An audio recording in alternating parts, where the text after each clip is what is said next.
It is our custom to start with a standing to say the Pledge of Allegiance.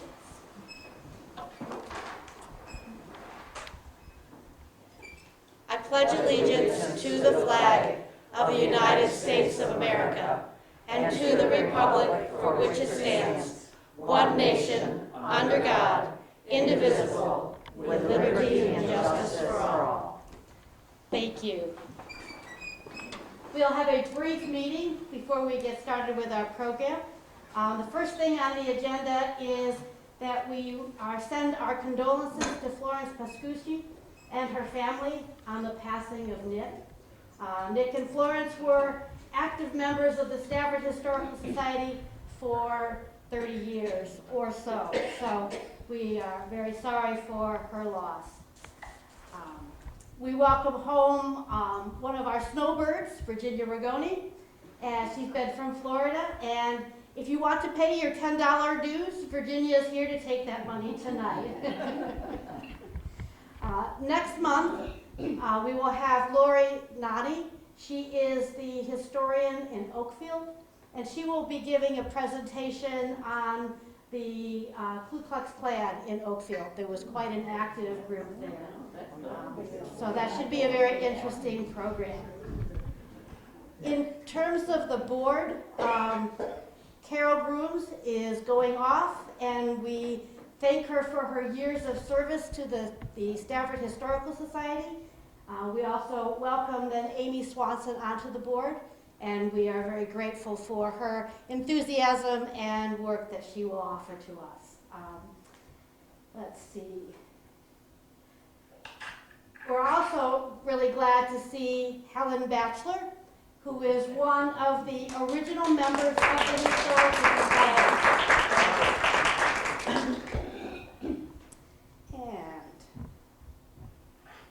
Our meeting last month was canceled due to the wintry weather, but fortunately, Lynne was willing to come this month instead. Oh, thank you. Oh no, she disappeared. So we're really glad to have Lynne here tonight.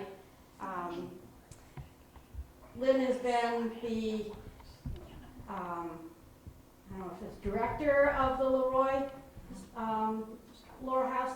Leroy Historical Society, and she's now the town historian for Leroy. So as she was telling me, she's moved uptown to her office.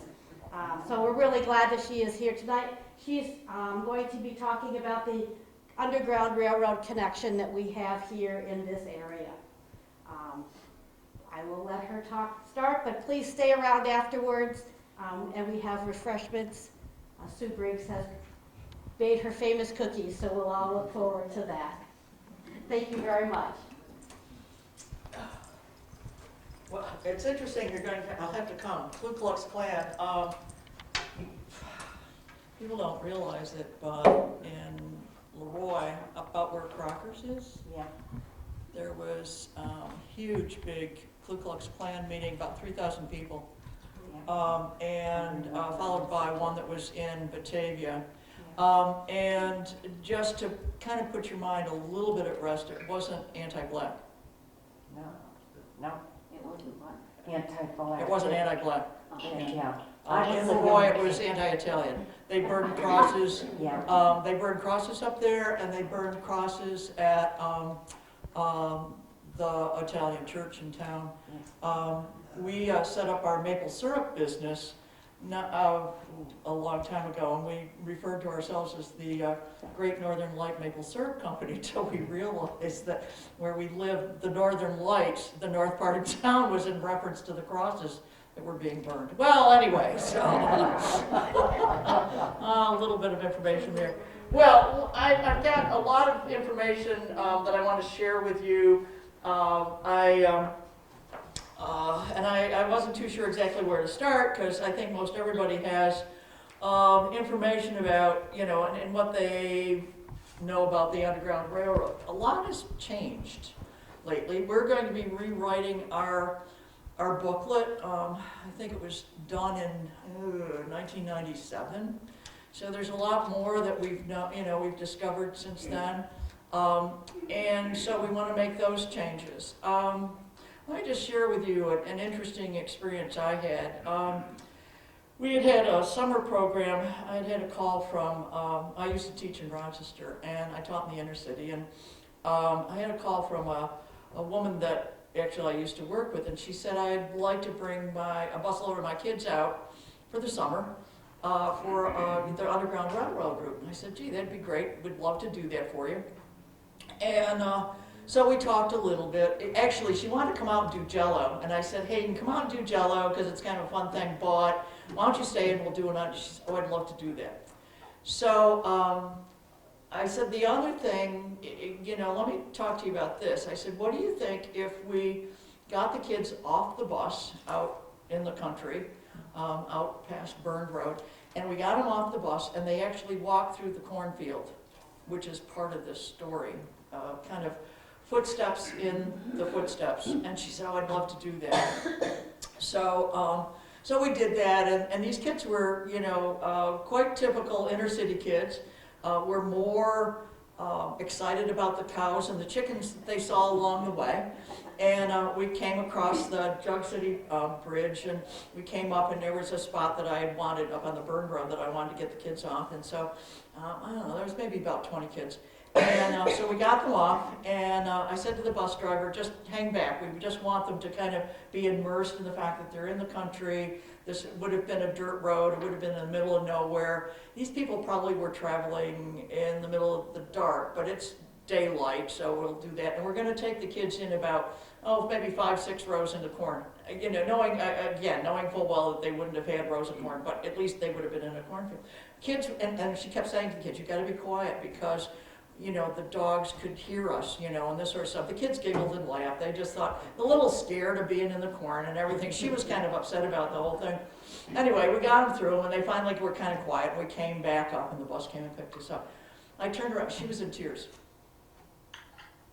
Not because she was upset with the kids, but because of her experience of being out there on the road and in the middle of the cornfield, feet in the footprints. And I'll never forget it. She thanked me profusely. She said, I will never forget this experience, and thank you so much for doing it. So, Underground Railroad. There may be no other event in American history that is so intertwined with myth and fact as the story of the Underground Railroad and the flight to freedom.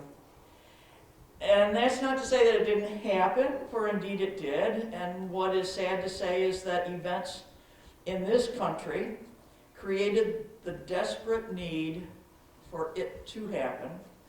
And all of us have been fascinated with the story of the escape to freedom. And within the last few years, and I wrote this, I'm going to say maybe 10, 15 years ago, I've been fascinated with the story because it has become very popular. It's become a very popular topic, and this may be due in part, again, going back, because in 1990 there was a congressional directive that instructed the Secretary of the Interior and the Director of the National Park Service to conduct a study of alternatives for commemorating and interpreting the Underground Railroad and the routes taken by enslaved fugitives escaping to freedom before the Civil War. The Department of the Interior also published a resource study and environmental assessment that identified a variety of sites that were associated with the Underground Railroad. 28 sites were identified in New York State. Only the Austin Seward Memorial in Rochester was identified in this area.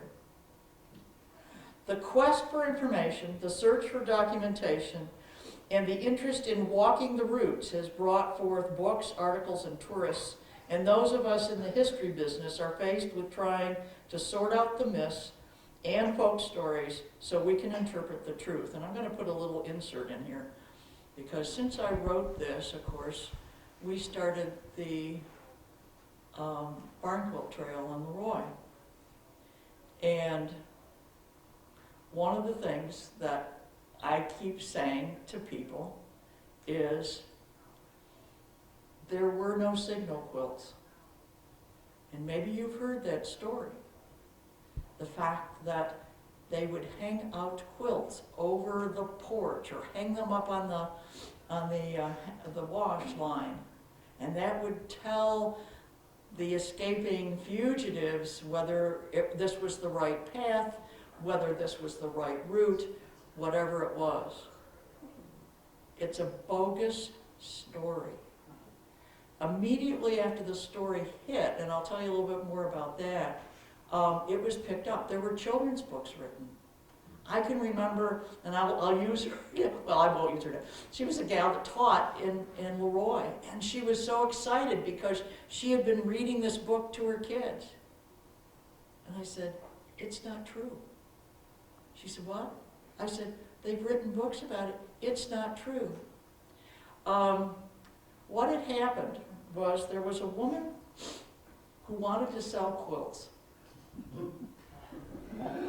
And they would sell for more money if there was a story with them. Needless to say, and she told the story that she had talked to a former slave, or I think it was the daughter of a slave, or the story kind of got convoluted by the time it really hit what was going on. But it was picked up to the extent that everybody, like I said, everybody thought it was a great story. Wow. In New York City, there was I think it's a Frederick Douglass site on Lower Manhattan that has a statue of Frederick Douglass. And in the surrounding sidewalk are all these quilt designs that are supposed to tell the story. And when it was done, they said, well, yeah, we'd heard that was not true, but the plans were already in effect, and we put it in the sidewalk. I do have with me, the documentation, because obviously people are kind of concerned about it. There's a fact, fiction, folklore, bits of all three. And there's been some very strong academic work being done to prove that it's bogus, as much as we would like to think that it's true. I do have that.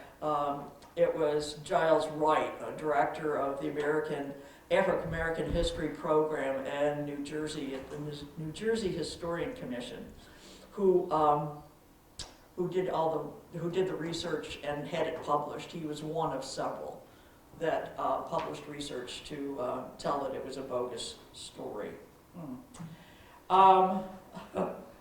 Sorry, and people, we've got a barn quilt on the trail that's called Underground Railroad. That was the name of the pattern.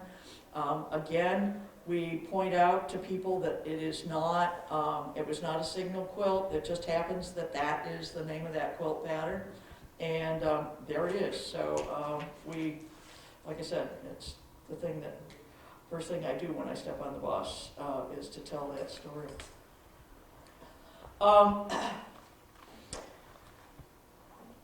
There is this story too. The Underground Railroad movement was so secretive that the stories that have been passed down to us are more often based on myth and undocumented accounts.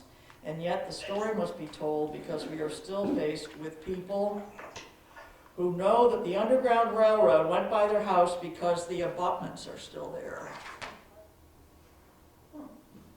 I had a teacher who did not want to go on the bus trip or go on the Underground Railroad route because she thought she was going to go underground, and she was afraid of that. I grew up in Rochester. As a young girl, I enjoyed history. I never aspired to be a historian. My junior high, I'd run into him period. My junior high school teacher, God bless him, would come and he says, I cannot believe you're doing history stuff. This was when I was working at Genesee Country Museum, and I kind of laughed at him. And because I barely passed American history. It wasn't my favorite subject. I was an industrial arts teacher, and but he always said, I cannot believe you're doing this. But anyway, I remember sitting beneath the bronze statue of Frederick Douglass at Highland Park, that was my neighborhood, listening to Opera Under the Stars. They have since moved the statue closer to South Avenue so you can see it. I remember going to the Rochester Museum and Science Center for a summer program called History Trails, led by Evelyn Moore. She wasn't my fourth grade teacher, but she was the fourth grade teacher in the school that I went to, which is Lattimore, over on Lattimore Road, which if you've ever gone there for any things, that's where I went to elementary school. It was in the Rochester School District. But Evelyn taught there, and she wrote Rochester's Story, a fourth grade textbook. And she wrote about Myron Holly, a known Rochester abolitionist, who when he died was buried at Mount Hope Cemetery. And the words on his tombstone, to the memory of Myron Holly, the friend of the slave. Well, Mount Hope Cemetery was in my backyard. And I knew Holly's grave. I knew where Frederick Douglass was buried. I also knew where Susan B. Anthony was buried because I used to ride my bike through there. But I also remember the historic marker near the Warrant Homestead on East Henrietta Road. And it said this home was used as a station of the Underground Railroad. My mother Arch Merrill was still alive, and my dad gave my mother an Arch Merrill book every Christmas. And I remember the book, The Underground Freedom Road and Other Upstate Tales. Well, I'll tell you a little story about that too, which I wish I knew more about. But it wasn't until I rummaged through the archives of the Historical Society a couple years ago that I came across the two books written by Elijah Hufflin, published in Leroy in the early 1900s. Let me go through a couple of dates. There's not a quiz, but it's important to kind of have this in the back of your head. The story of enslaved Africans begins in 1619, 1 year before the settlement at Plymouth, when 20 Africans were shipped to Jamestown on Dutch ships. Okay, another note. We may not get through this whole story, but that's okay. Went to a lecture. I wish I could remember her name. We were in Detroit. This woman, black woman, got up and she talked about how she grew up in a military family. They moved from place to place to place. She was always interested in history, and she said, my history is never there. There is never black history. This was a while ago, but my history was never there. She said, I went to Jamestown, and I knew that that's where those ships, that ship, you know, those 20 people got off that ship, and I walked, and I asked somebody, is there anything, you know, there were people there at Jamestown. They said, no, there's nothing down there. So she said, I walked down along the river, and I walked down, and here was the water going by, and I looked around, and there was no sign, there was nothing saying, this has certainly changed, but she said, there was nothing there to document that event. My history didn't exist. There was nothing there. There was no witness to what had happened there. There was no witness. And she said, I looked around and I looked at the trees and I'm going, these trees are the ancestor of the trees that were here when that ship came up the river and those 20 people were taken off that ship. She said, I reached down and I picked up a piece of wood. It was a piece of wood that was off of a tree. And I carried it back with me. Because that was the witness. That was the witness. And like I'm standing here today, she reached down her bag and she put that piece of wood on the table. You could have heard a pin drop in that room because that was the witness of what happened in 1620, 1619. So, anyway, Elijah Hufflin,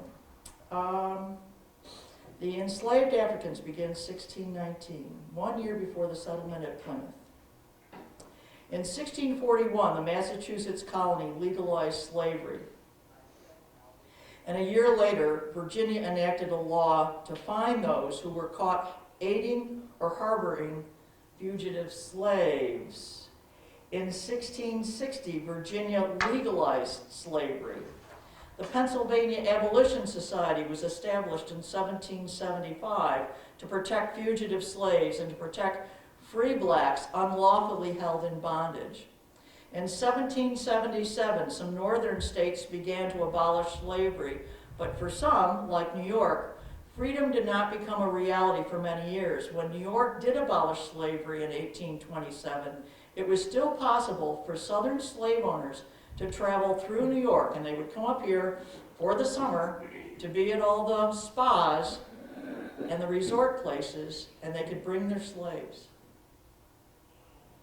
Some of them kind of scooted out the back door and escaped, but it still was legal to bring your slaves and take them back down south. It wasn't until 1841 that New York passed a law that prohibited travelers and part-time residents from holding slaves. The Fugitive Slave Law of 1793 made it a federal law to allow slave owners, their agents, or attorneys to seize fugitive slaves in free states and territories. The Missouri Compromise, here we go again with history that I probably forgot and didn't pay attention to. The Missouri Compromise, 1820, admitted Missouri as a slave state. Anyone want to take a guess what the other state was? Maine. Okay, you get an extra point. As a free state, maintaining the balance of free and slave states. But it also established the 3630 parallel of latitude as the dividing line between the slaves and the free states. In 1831, William Lloyd Garrison printed the first issue of the anti-slavery newspaper, The Liberator. Frederick Douglass escaped from bondage in 1838, and 4 years later, he appeared in Stone Church to tell his story as a slave. In 1842, E.D. Barker wrote that on August 28th, the people of Stone Church were edified by the eloquence of a fugitive slave on the subject of slavery, and the response of the audience was one of unqualified approbation. Douglass would publish an account of his life and become the editor of the North Star in 1845. In 1849, Harriet Tubman escaped from Maryland. The slavery issue was building up a head of steam, and without question, the Compromise of 1850, which was intended to settle the slavery issue, but instead propelled the country down the road towards disaster. It postponed the Civil War, but it enforced the federal law of 1793, this time with teeth. Slave owners and their agents could pursue escaped slaves in any state. They could accuse or arrest anyone who might be an escaped slave, or even if they thought they were, and put them in chains and return them to the South. Stories of freed blacks erroneously accused of being slaves had their freed papers torn up in front of them. That was the proof that they were free. And they would have somebody come up behind them and say, "Guess not." There were enormous bounties being offered and added to the severity of the federal law. Stiff fines and imprisonment faced anyone suspected of helping or abetting a fugitive slave. Federal law officers, as well as local law officers, were expected to assist in stemming the flow of fugitive slaves.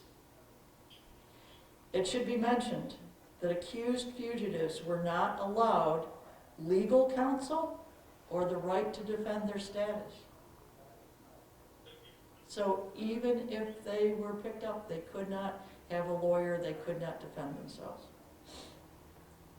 Now, many people who were sympathetic to the plight of the slaves were forced to overlook their moral conscience to obey the law. The Leroy newspapers at this time carried stories of people arrested and imprisoned for helping and caring for fugitive slaves. George Tomlinson of Leroy, I love his stories. He wrote of the people in Leroy, "Those who favored the fugitives had to work undercover from fear of the law, and the slavery men had to work undercover for fear of the people. Yet abolition was not a popular argument, and I know that I was taught that the Civil War was about slavery. Some of us kind of led to believe that it was an economic war. That kind of changes. Most Northerners fought to preserve the Union, not because they were trying to abolish slavery. Most abolitionists were considered radicals. In Leroy in 1830, there were 4 avowed abolitionists: Samuel Grannis, Dean Samuel Comstock, Judge Henry Brewster, and Seth Gates. Seth Gates, there are books written on Seth Gates. Of course, he ultimately went to Warsaw, and his home in Warsaw is the Historical Society in Warsaw.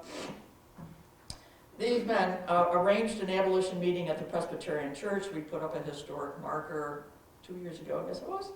The speaker was a former slave. The room was filled to capacity, but when the speaker reached the podium, a crowd that had assembled outside began to throw rocks, water, even a huge log through the windows, attempting to disperse the crowd.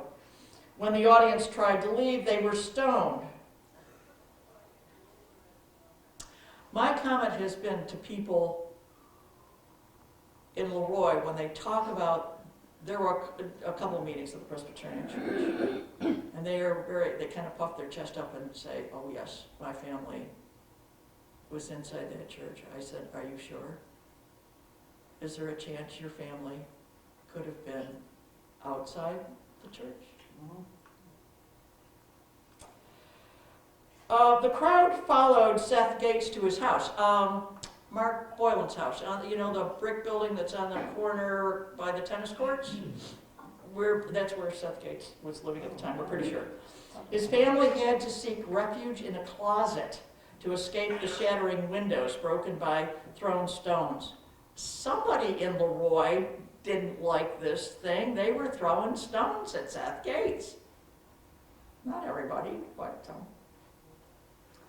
George Thomason wrote that about 50 years after this unruly incident, he attended a meeting in a neighboring town to hear a white-haired speaker who mentioned the scene in Leroy. The crowd could not believe the story, but George, who had witnessed the event in Leroy, verified the speaker's account. Leroy's outspoken abolitionist, Seth Gates, worked as a clerk in the store on the east side of Main Street Bridge. Now, if you're in Leroy and you go across the bridge and the high school is there and the Episcopal church is there, right there where there's nothing at the end of the bridge, that was where there was a store. In fact, we're pretty sure that that store was involved with Jacob Leroy. He was invested in that, but not doing this. George Tomlinson gives a graphic description of a man who eventually would run for state office as an abolitionist, Seth Gates. "I called at the store to buy some gunpowder and shot. Mr. Gates was in the midst of an animated discussion upon the slavery issue. He seemed to be alone on the abolition side and handled his half-dozen opponents in such a way as to impress me that he was enough for all of them. I knew nothing about logic or government, but the argument he made captivated my youthful mind and afforded material for reflection. Scores of times in imagination have I seen him with that powder canister in his hand, his right arm raised as if to smite his opponent to the earth, and heard him say, 'Slavery is a condition of warfare supported by the tyrant's argument, might makes right.' Of course, his vigorous language filled me with respect for the man, and I came to the conclusion, as the boys phrased it, he is dead earnest. He was an aggressive nature, and he always was loyal to his convictions, hence the conservatives called him a fanatic. But I noticed this, that his predictions came to pass. And like I said, Seth Gates moved to Warsaw, where his home is now. There's some more about Seth. He ran on the abolition ticket. He went to Washington. I can't remember how many kids. I think he had 3 wives by the time he was through. He had a bunch of kids.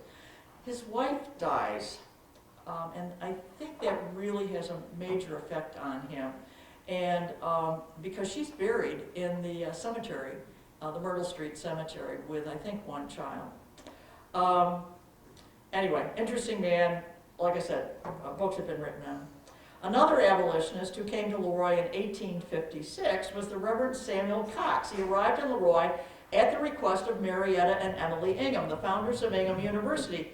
And Cox facilitated the adoption of Ingham University by the New York State Board of Regents as the first four-year university for women in the United States. Cox became the first chancellor. Formerly, he had founded the Presbyterian Church of Brooklyn. I've been by it, and in that capacity, he often spoke out about the issues of slavery. His home and church in Brooklyn were stoned by angry anti-abolitionist crowds. He was also so well known as an abolitionist that he was hung in effigy in Charlestown. And in the 1850s, he had retired to a farm in Owego. Coming out of retirement, he arrived in Leroy. So I anticipated, here he is in Leroy, and Frederick Douglass is in Rochester. We got an abolitionist, we got a story. Well, then I read Frederick Douglass's autobiography. It seemed that these men were not of the same mind. Cox publicly denounced Douglass at the large abolition meeting in London. There was no love lost between the two. And so there has been conjecture that Leroy House, where Cox lived, was part of the Underground Railroad. But for Cox, the slavery issue was not to be solved by radical means. So like I said, his involvement with helping escape slave does not exist in my mind. And neither of Elijah Hufflin's books mention Samuel Cox. So, the two little booklets, Light on the Underground Railroad, 21 pages, and The Underground Railroad, 48 pages, gives glimpses of the secretive activity in Leroy and accounts of other incidents in Ohio and Canada. Elijah wrote, "The full story of the Underground Railroad will never be written. It cannot be, for it was a spontaneous organization of such a nature that no records were kept. Had the organization been formal, a record would have been kept. So we meet the conditions that one by one the operators have died, each in turn leaving its secrets under the cover of 7 seals. The few who may be left, bound by the force of habit, still keep their secrets and will probably take them to the grave. Of those who were admitted to the secret councils, there were 3 absolute requirements. First, unlimited courage.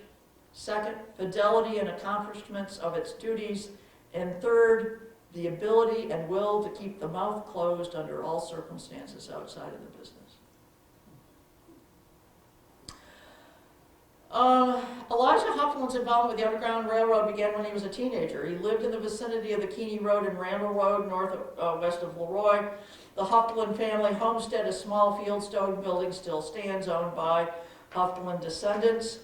Elijah went to work for Daniel McDonald, taking care of his horses. Hufflin remarked that the horses were used mostly at night and returned dirty and sweaty. McDonald's business, which he professed to be the manufacture of medicines, that was McDonald's code name, was the medicine man, kept them away from home for days at a time. Perhaps in retrospect, Hufflin noted that McDonald's horses were always dark, beige, or black, never gray or white. One evening, he noted that McDonald was talking to a group of 4 Negroes, and they climbed into a wagon and headed off. McDonald confided in the young Hufflin that he was helping escaping slaves find freedom to Canada. Elijah wrote that he sincerely believed that Daniel McDonald's wife and children had no knowledge whatever of the dangerous missions. And that was the story right up until the very end, that even though all this was going on, because if McDonald was ever arrested or caught, they would also catch his wife for being complicit. So, Dan McDonald, as written by Hufflin, was listed in Siebert's 1898 book, The Underground Railroad from Slavery to Freedom, as a conductor on the Underground Railroad, along with Brewster Comstock and Hufflin.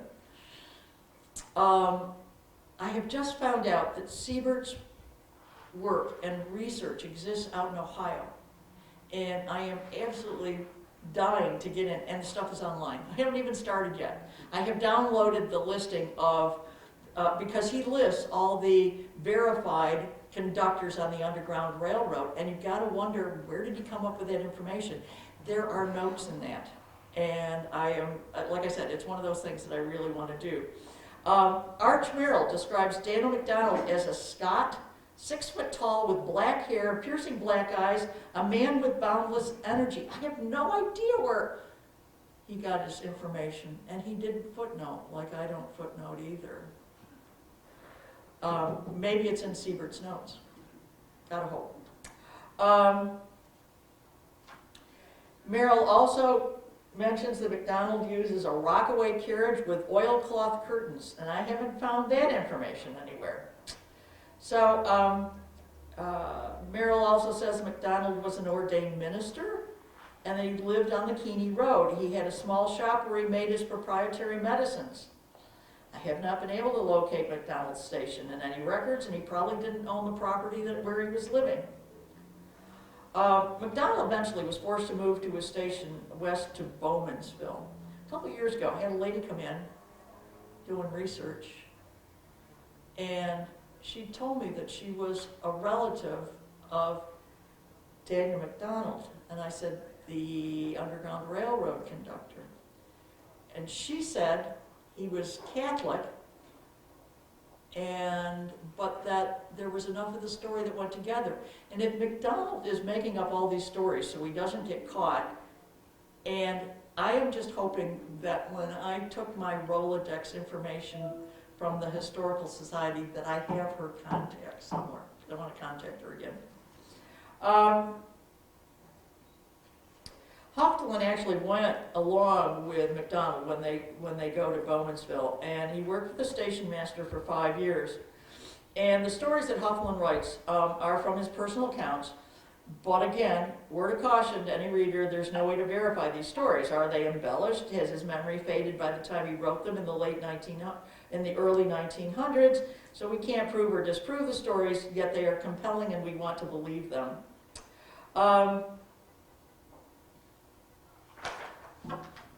The route through Leroy was described by George Tomlinson, whose letter was printed in Hoftelin's book. At that time, the track of the Underground Railroad ran past my father's house in Jug City. So if anybody is acquainted with Jug City, the Burned Road comes up and across the creek. And if you look across west, there's a white house, and that's where the Tomlinsons lived. It came from Pavilion to South Leroy, past Jacob Gallup's to the Leroy and East Bethany Road. Thence towards the village of Leroy, across a road that led to the Batavia Road, starting in the west line of Martin Coe's farm and coming out on the main road in the neighborhood of Keeney's and Chester Waits. Now, that's the end of Keeney Road. And we had a historic marker made to show where the Underground Railroad route crossed Route 5, the DEC, or not the DEC, but the Deep State. Yeah, said, no, you can't do it. It's on our right of way. We can't put up that sign. So we had the sign, and then it disappeared for a while, and I found out they put it out by the Keeney Road Cemetery.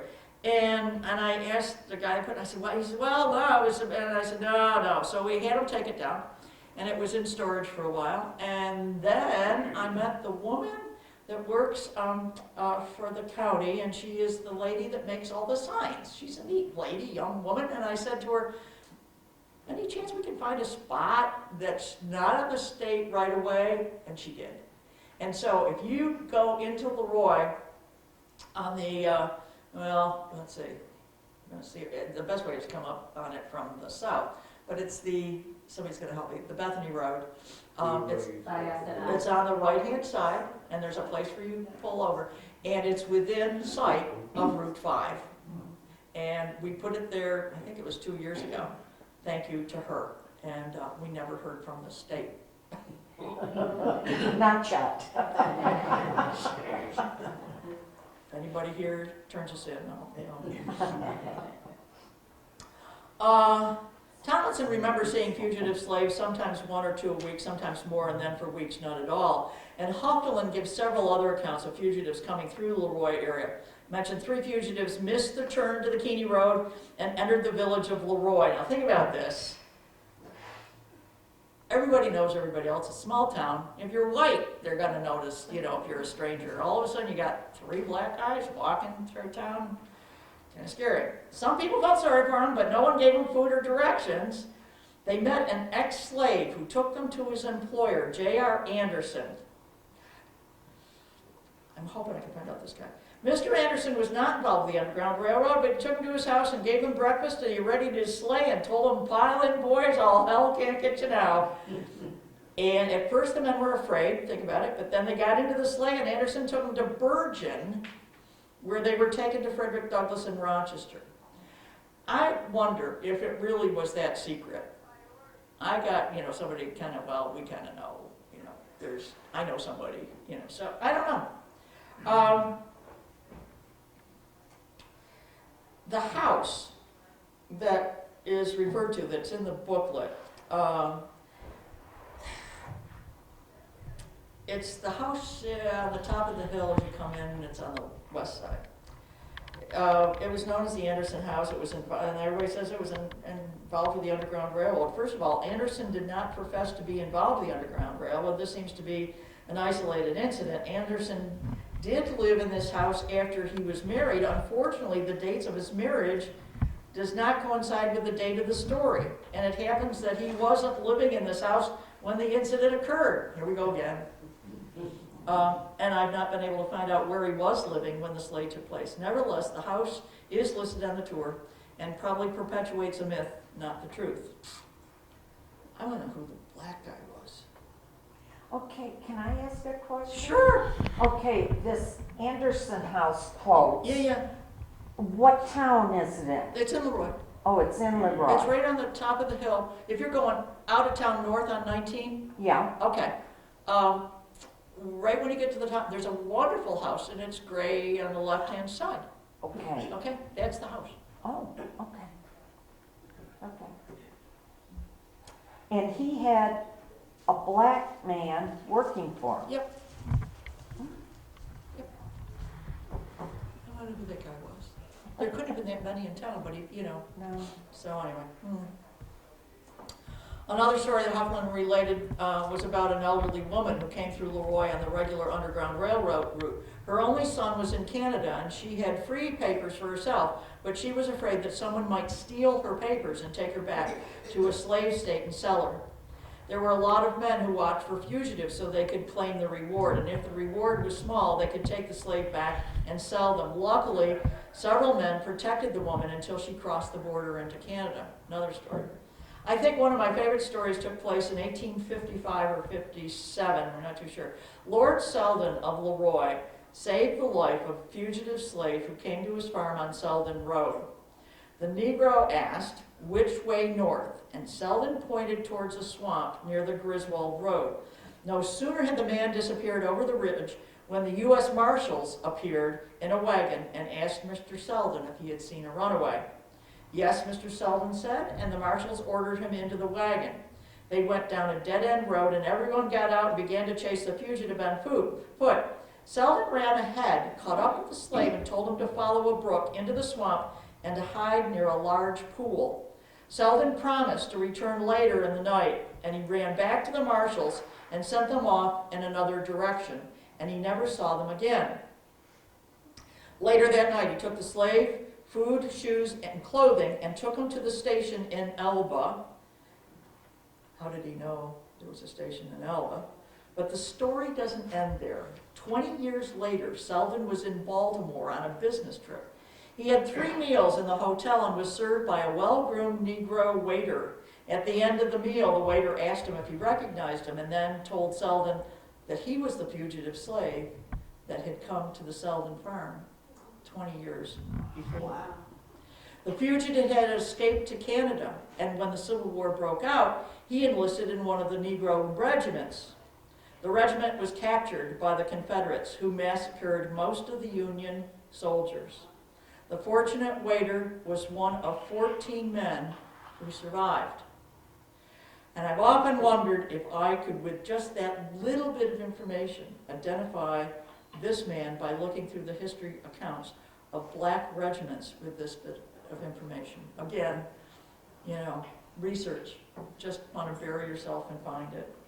Another account that has caught my interest is a first-hand account written by Hoftelin. Sunday at midnight, they were put into a light-covered wagon to be taken to Pembroke.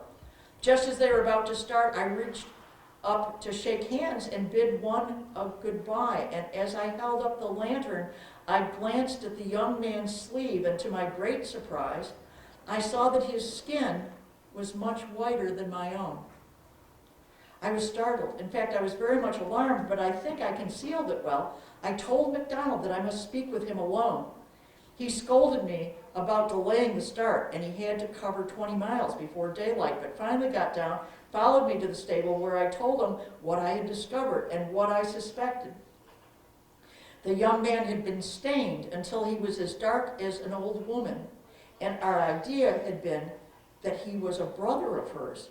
MacDonald went back to the carriage with fire in his blood and told the fugitives that the reason for assuming disguise like that must be explained to his satisfaction then or there, or he would hand them over. Explanations were made with great promptness, and the fact came out that the young man was a woman.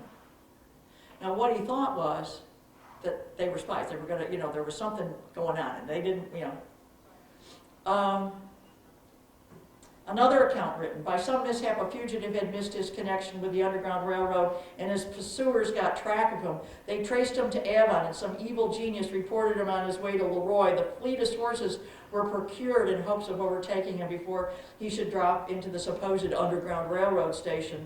A Negro was reported as passing Danson Tavern, that's on the east side of Leroy, in the night, and that was the last seen of him. In spite of the assistance of slavery sympathizers, the offer of bribes, and the threats of pursuers, some young crowd had swallowed him up.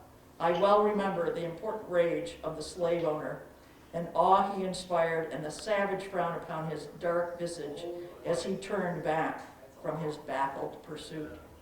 The route through Genesee County had changed in the early part of 1857. In the fall of 1856, 2 escaped slaves were traveling late in the evening on the road near Elba. The linchpin on the wagon fell off, and the men had to look for it. A dog ran up to them and started barking. Fearing the dog would give them away, one of the men grabbed the dog and killed it, threw it over the fence. Just as they found the linchpin, some hunters came over the hill and asked if they had seen the dog. Yes, a dog came by, went down the road, they lied. The hunters looked at the Negroes and wondered why anyone would be out at night. A couple days later, the dead dog was discovered, and they realized that the 2 Negroes were escaped slaves. The hunters were mad because the dog was valuable, and they reported the route to the law officers. Once this happened, the underground route was moved west, and that's when Hoftelin and MacDonald moved to Bowmansville and continued their work. Probably one of the most frequent questions I'm asked is if there are any houses or homes that were involved with the Underground Railroad, and I have to say I don't know of any. Samuel Grannis, one of the listed conductors, claimed that he maintained an Underground Railroad office in the dock building, the site of the present-day Leroy Post Office. At that time, it housed stores and various shops. He stated that Fred, I love this, Fred Douglas, as he called him, was a passenger on the Grannis Railroad in 1850. The dock was torn down in the 1920s. The oral history says that the brick house, known as the Cheshire Cheese, was once a stop. I don't know, and I don't know how to prove it. And the notorious tunnels, a massive construction project that might have been in use for a short period of time before the route had to be changed. I put it in there with quilts. I mean, if you're only going to be moving a couple of people, I don't know. And unfortunately, unless a diary is found that says precisely that someone escaped through a particular tunnel, I believe down in Wyoming, up on the hill, there are tunnels supposedly underground there, and there's a secret panel and stuff. Old abandoned root cellars, granaries give rise to wonderful stories.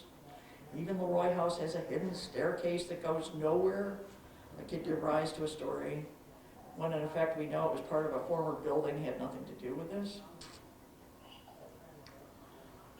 I've often said, okay, so if I put my mind in the fact that I'm escaping, I know people are after me, and somebody I don't know says, hey, you can go down in this hole in my, under the floor, or you can go into this closet. And I'm going, I don't think I want to do that. I'd be much happier if I was out in the barn or out in the woods, where I could see what was coming up on me and I could get out of there in a hurry. But if somebody's, especially if you know that there's money involved, and they say, go in, I don't know, somehow, who do you trust? Who do you trust? There are no figures of how many fugitives escaped to freedom, or how many died along the way and are buried in unmarked graves. You break a leg, I don't know.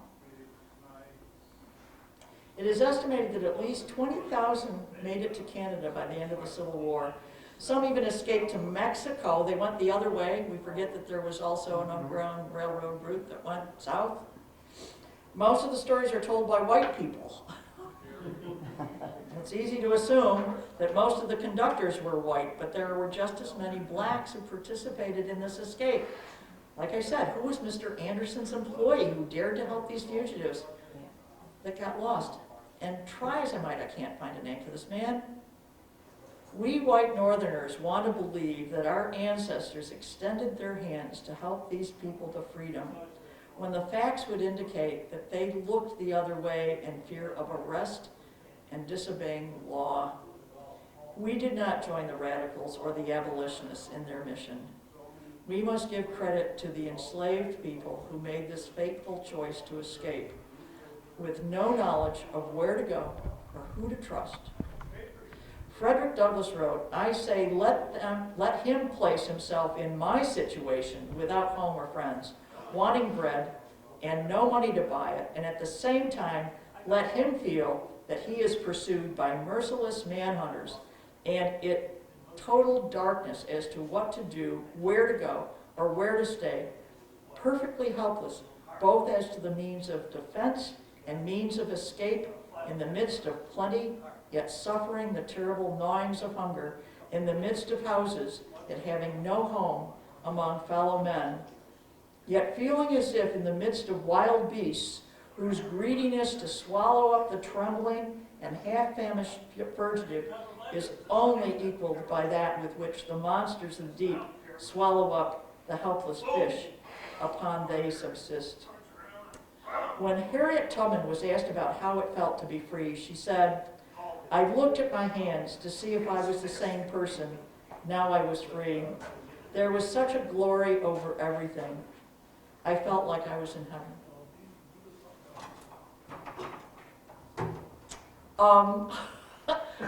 Yes.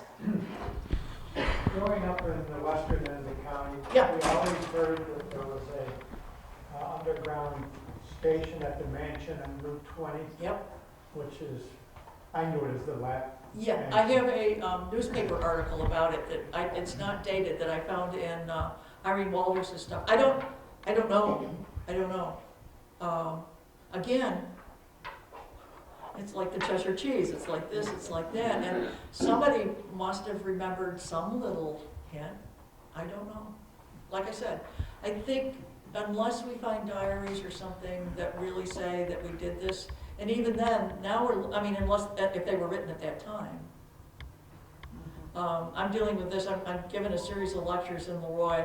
I'll let you know, I'll put it up on Leroy Then and Now, and one of them is, what's the difference between diary accounts and memories?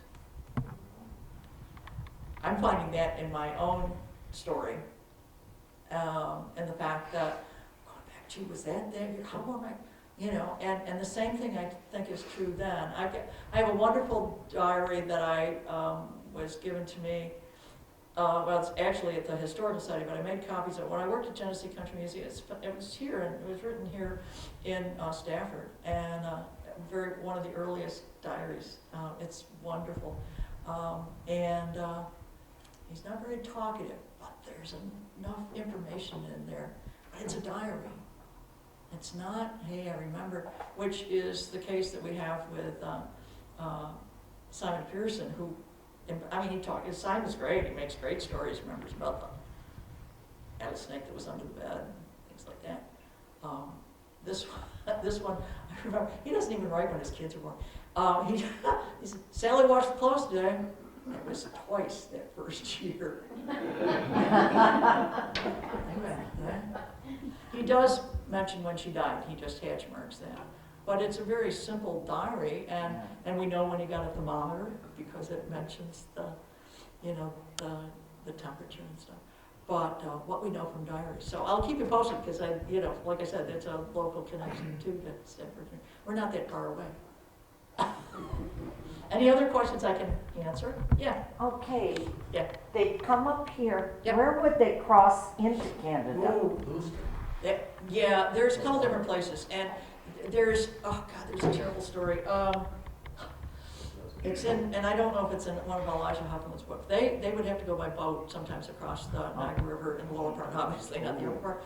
And there's a story of a woman carrying a baby, and she gets onto the barge or whatever it is, and the guy chasing her is right on. She throws the baby over and drowns it and jumps in after it. She will not go back. And I'd have to again look at, when was the Lewiston, I don't think the Lewiston Bridge was put across then. I don't know. Yeah. All I know is Lewiston brags about that being a location. It is, and they've got signage up there. Yep. And also if they made it to Buffalo, it was easier maybe to cross Buffalo into there. And for folks that are doing genealogy, there are a couple of communities in Canada where they went and lived for a few years. Some of them stayed there, but some of them came back. And there are phenomenal genealogy records if they're doing genealogy. It's really great. And I think there's 2 or 3 towns just across the border in Canada. Yeah. Some other questions? Yes, sir. When I was a younger person, Yes. I went to school in an arcade, Yes. which way back when was called China. Yes. And Cattaraugus Creek goes through the middle of the village. Okay. That was supposed to be one of the trails Could have been. going through there up to Attica, Mhm. Pembroke, and up through Western Park. Yeah. I just wondered if that was. I don't know. I mean, like I said, apparently these routes moved around, periodically. And and we don't have the signal quotes to prove it. No, sorry. Yeah, I don't know. There's a lot of things I don't know. Yeah. As I get older, I realize I know even less. Keep a diary. Well, thank you for coming out, and, like I said, I'm gonna be redoing that booklet. It's kinda hard because we all know that, I remind people that history is not written in stone, as much as people like to think it is, and so, it's important that we make some changes along the way, and there might be a lot more ifs and, maybes, in it than there was before.